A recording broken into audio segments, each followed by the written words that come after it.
Hello. Okay, we're live. Yeah. All right. So this is Verde Augusto, and this is my channel, the Verde Schumann Resonances with Verde. And there's kind of loud conversation going on in the other room.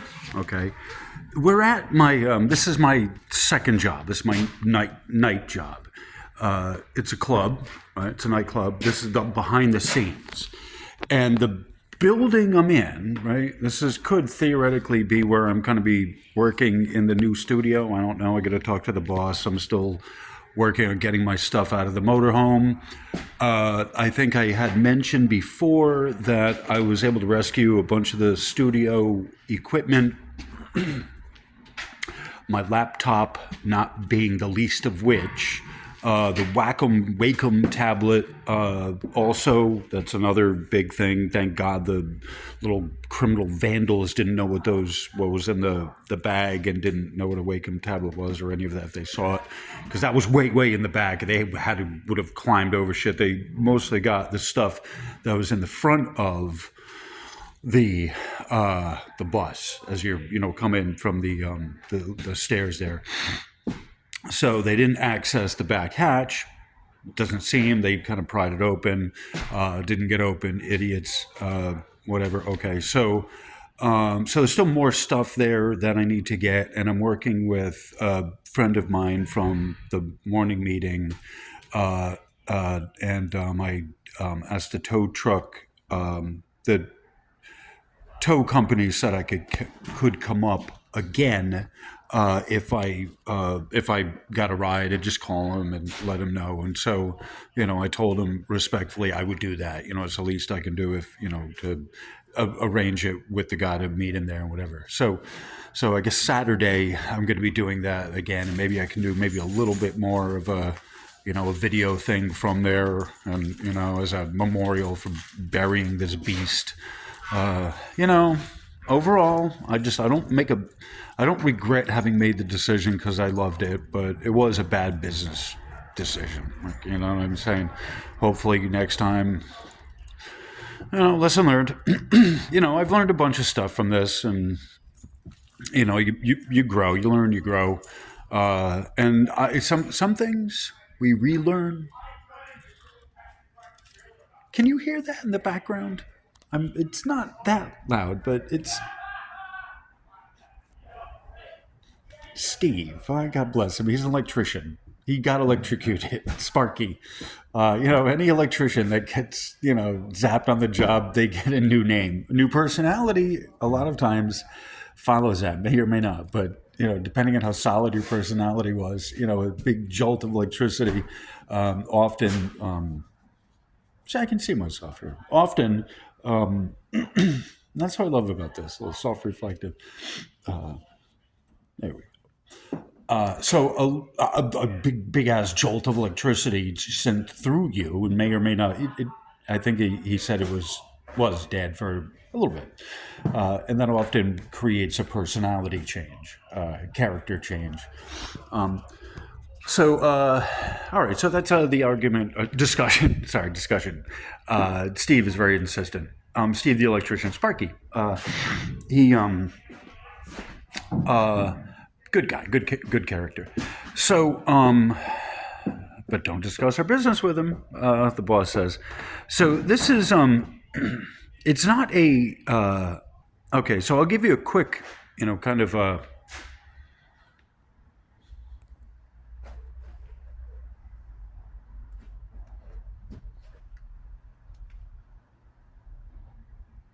quick view, like I do. I'll give you the quick runaround of the place I'm in. And this is not technically a studio, right? But this is this used to be a what was it?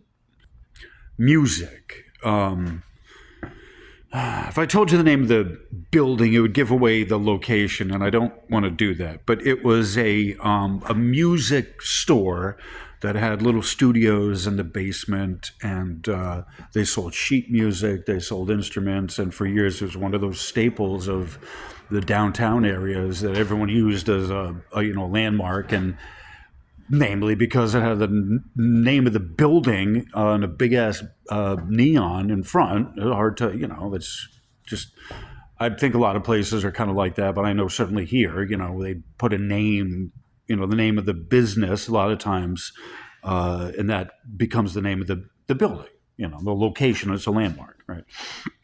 So I'm pretty sure that, a lot of places, especially smaller places, smaller cities are like that. I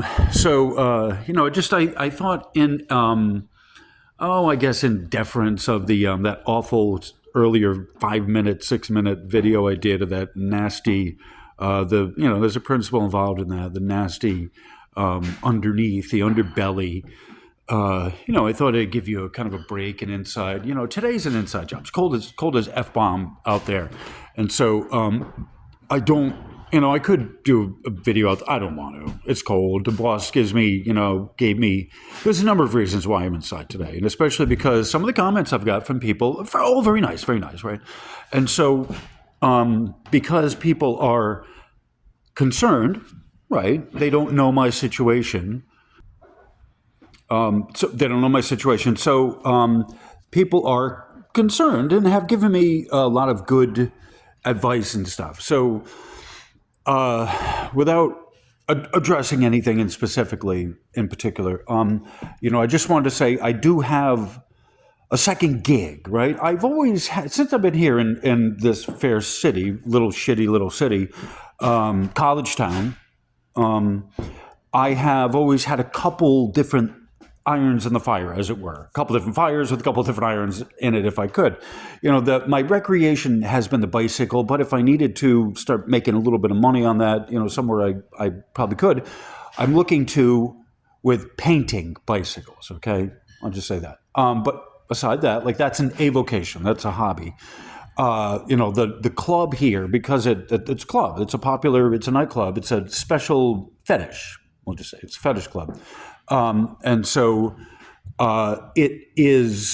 it's fairly popular, and especially we do event nights, it's very popular. So the building itself, like I said, in the other video, the other inside that the morning, this is the 420 update. Maybe I should have said that at the beginning. And I'm doing this before a meeting. We have our morning meeting obligation. We do every other Thursday at a men's sober house, I think it is.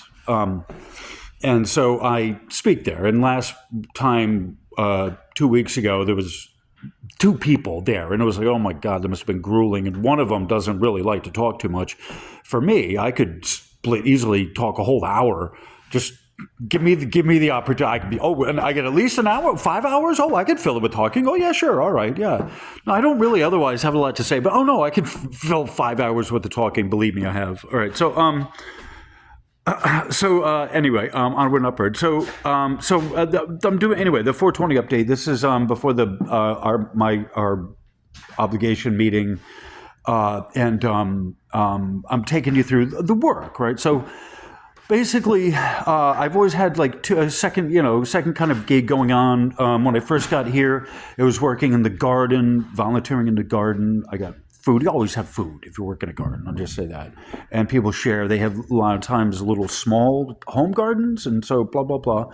And you volunteer your time in a garden, and they'll definitely reduce the price. You may just get a free lot or half a space or whatever. Something to remember. Like a lot of cities they're renovating. They've turned brownfields over into arable, growable land, right? And so, as part of remediation budgets in cities and blah blah, the gardens you'll see gardens pop up, and you're like, wow, hey, that's a neat place for a garden, and this and that. Well, there's a civic push nowadays. A lot of these to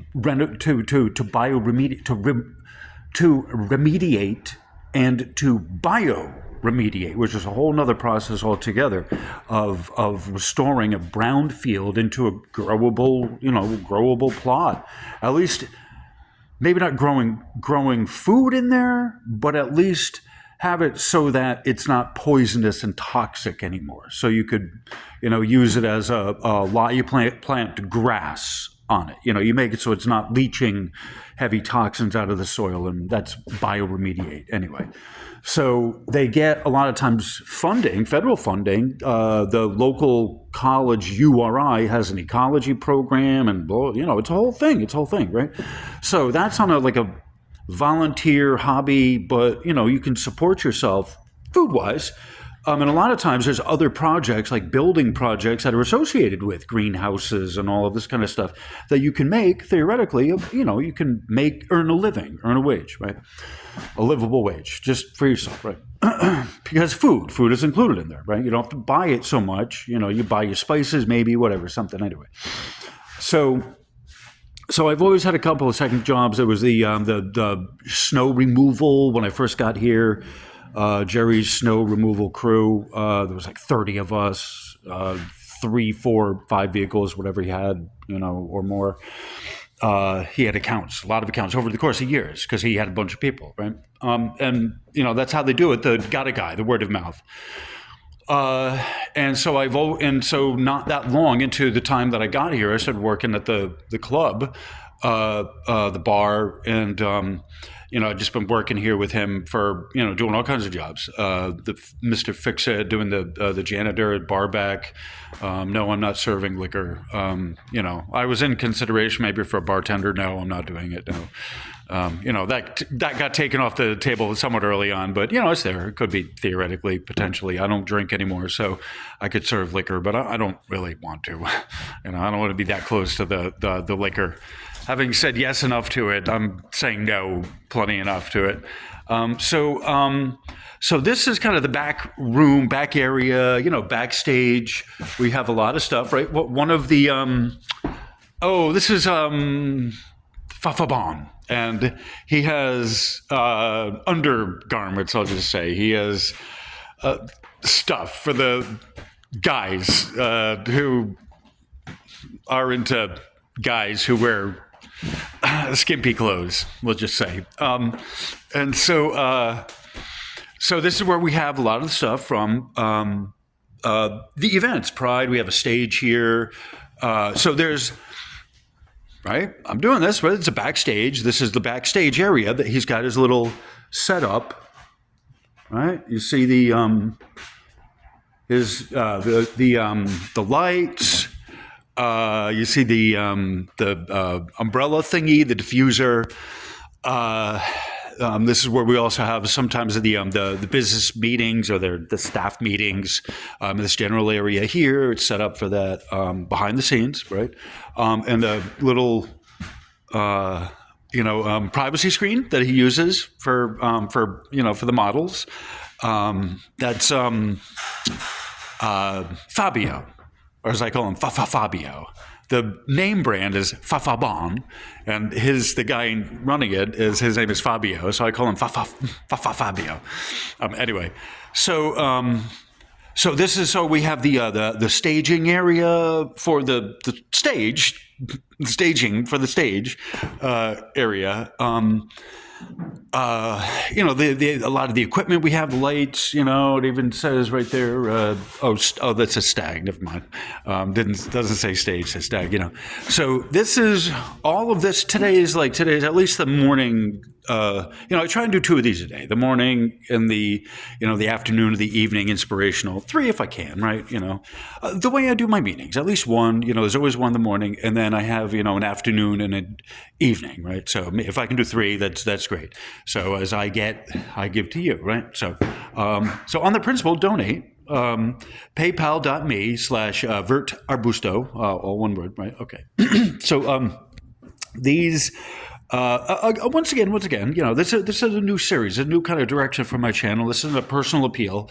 For the last 4 years, I've done videos. I haven't asked for money. I've loosely haven't even put out there that I was the donation bin. I never made a big deal of it because I had the steady employ of the landscaping, doing the property management, but that has fallen by the wayside, and I'm in.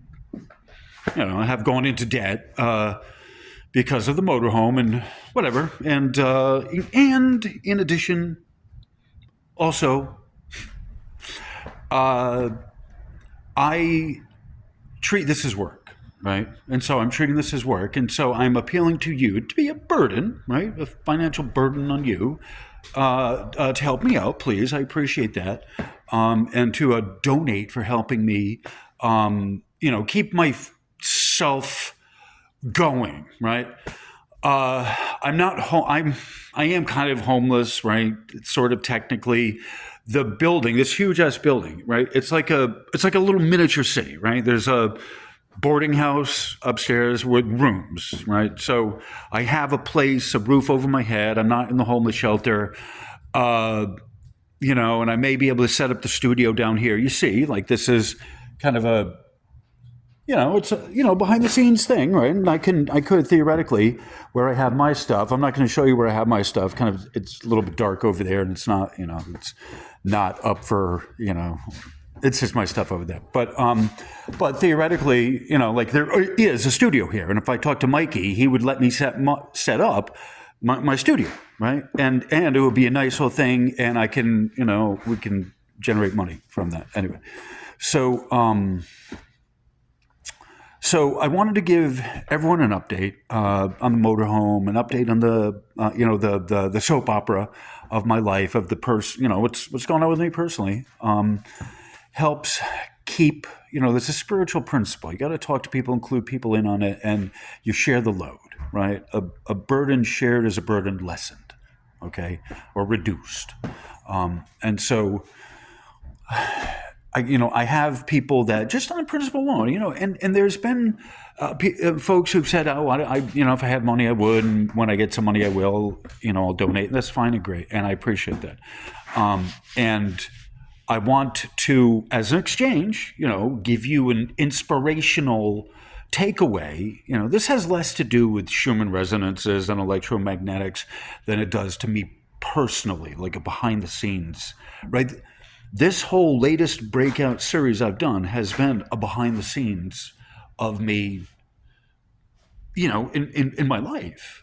But this is a behind the scenes of a behind the scenes because it's inside and it's closer to the studio that I was doing, but it's still definitely me giving you something really close from my heart, right? And that's sort of one of the things that I want to do with the personal stuff that I'm doing is just give you something from the heart. Like that's part of the middle path. That's the middle path is where the electrics and the magnetics meet, right? And that's here in the heart, okay? And so from, to relate it to the, our topic at hand, the magnetics is where the feelings and where our heart space operates, right? The electrics, the peaks allow you to really, really, reach out there and use your imagination and all that. And the raising frequencies, that's what you need all that crap for. However, when you're down and out and feeling low and you're just feeling blue because you done lost everything and your tower done crumble around you, stick with the low frequencies. Stick with the bass. Stick with the basics, right? Go back to basics, right? That's why it's important to practice it every day. The master brings teaching, right? The master brings teaching. The teacher brings conditioning. The student maintains the discipline, right? The teacher brings conditioning. The teacher gives conditioning. The student retains the discipline to become the disciple. Right? There's a little bit of an equation there, and it's hard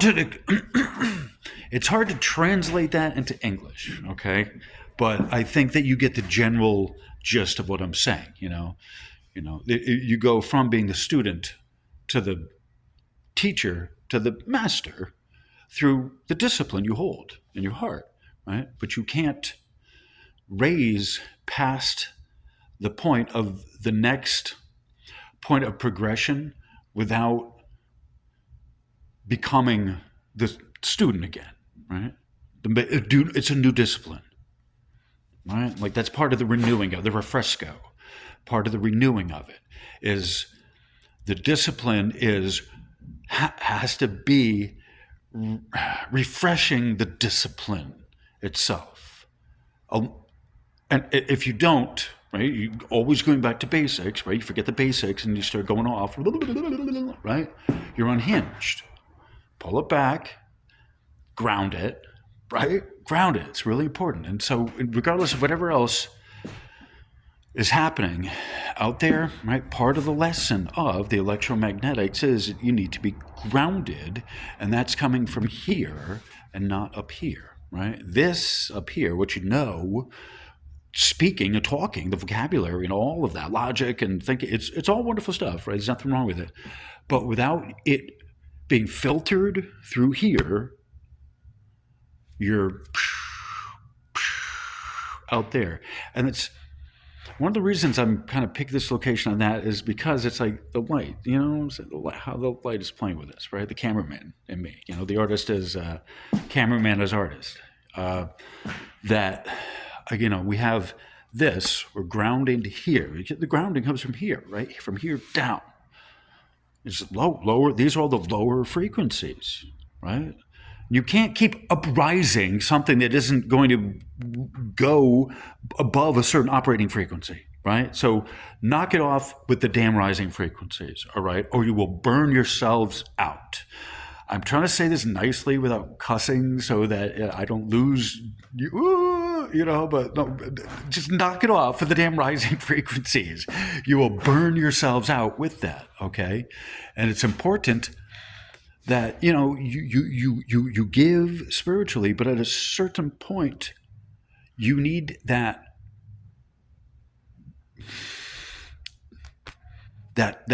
core refreshed. And that's where you refresh the discipline, okay? You have to go back to being a student. That's when the master realizes he's out of his depth, and he becomes a student again. Otherwise, there's an important lesson, like with the motorhome and with. It's an important lesson with the motorhome and with something else in life as well. That when you go off of the beaten path, you become sustenance for the things that live off of the beaten path. Okay, and it's kind of like a behind the scenes sort of thing. Like, you know, you follow the straight and narrow, as it were, and you'll be in good standing. It's the path that that we're all taking. It's well known. But when you start going off in some, I don't have experience with diesels, right? Just in general. I know a little bit about them, but I have no experience with them. That's a big S bus, right? I don't have experience with buses, with the tires, of those kind of tires. And so I entered into that with a love of the bus, but it was out of my depth, out of my league, right? And so looking back at it, you know, I see that there's a lot of things that, you know, a lot of lessons to learn. Right? It's not that I'm not a victim. I'm not unlucky. You know, I went into it with. I went into it as a, you know, free spirit more than a free thinker. I think, you know, the free thinker Matt is the free thinker. You know, he was willing to walk away. Me, oh no, I love it. I want it. Right? Like, you know, I talked him into, you know, going along with it. You know, but he said. You know, my instincts tell you run as if it was the plague. And sure enough, I got the plague. Right? You know, anyway.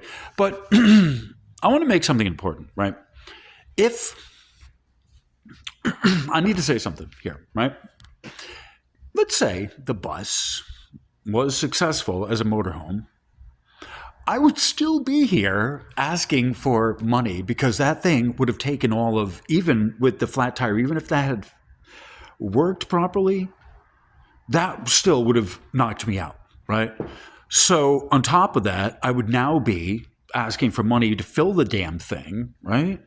Like, just because the motorhome got scrapped doesn't mean I would not still be here with my fucking hand out, begging for, I would be, I think, doing more videos a day. I would be doing 3, but my God, like the amount of things that it needed.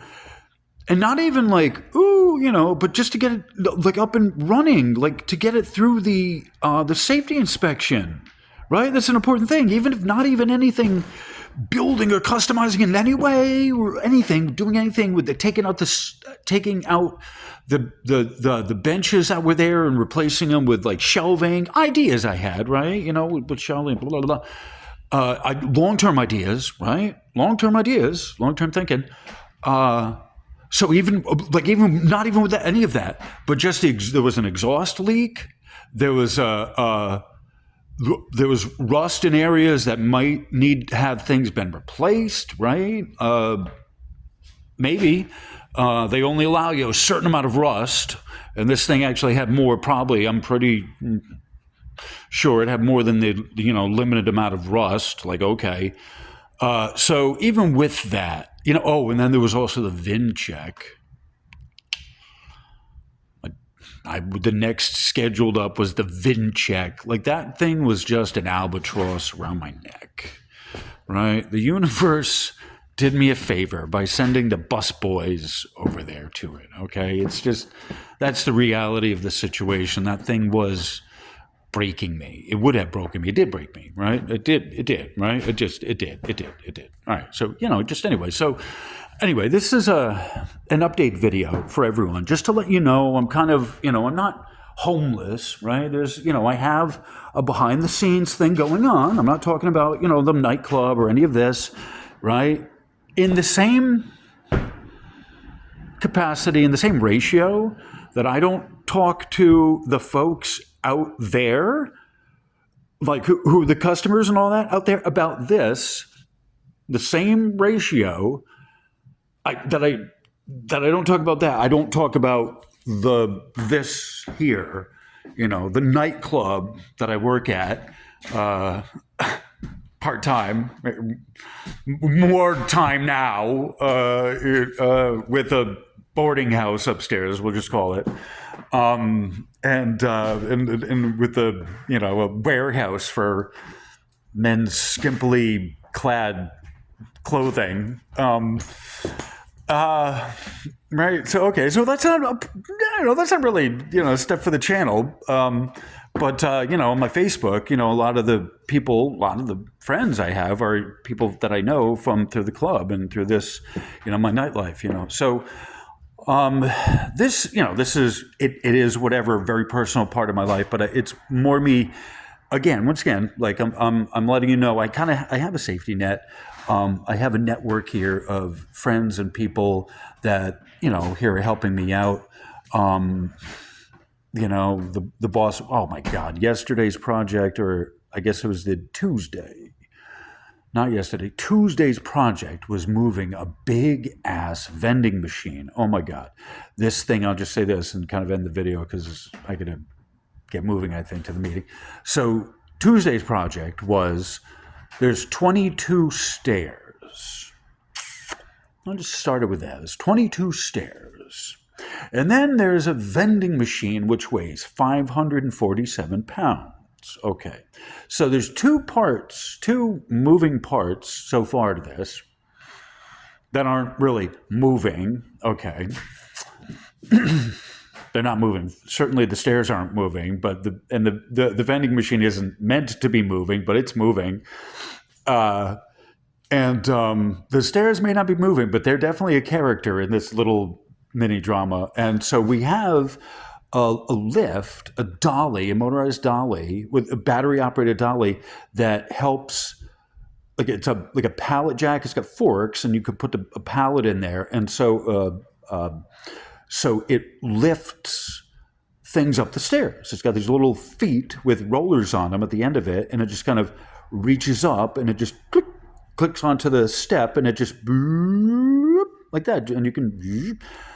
However, heavy things drain the battery, and the last time we did that project, it stopped halfway through, and he had to run to his car and get the jump box. So this motherfucker last time, same as this time, and at that last time we were doing the similar vending machine, and it was just he and I last time, most of the way.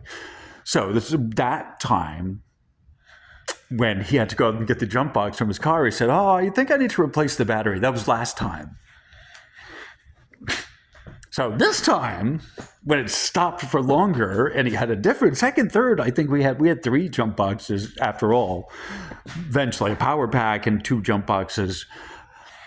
And so, like the generally the assessment at the 3/4 of the way up, while we're waiting for the jump pack to charge on his pickup truck, we're waiting. This thing is at a 45-degree angle, but the dolly, the motorized dolly, and the vending machine, hundreds of pounds, half a ton at that point, because the dolly itself was 250 pounds, I think, at a 45-degree angle up in the stairs. We're about 12, 15 steps up, and he's got the battery pack in his truck, charging it up for about 8 minutes. This thing's at a 45-degree angle. Don't touch it. Don't breathe near it. It's stable, right? It's at it's at a balancing point, right? Don't touch it, or our world will come down. You talk about the end of your world. Oh yeah, that'll be the end of our world. I don't know how much you paid for that damn vending machine, but don't touch it. So, anyway, so that's the fun outro story. So my coworker is here. He has to use the space. I don't know. That's it for this story. Anyway, so on that cheery note, thank you all for being here. Have a wonderful rest of your night. The sun's going down shortly, and so I will give you a little later update. All right, so on that cheery note, no mess.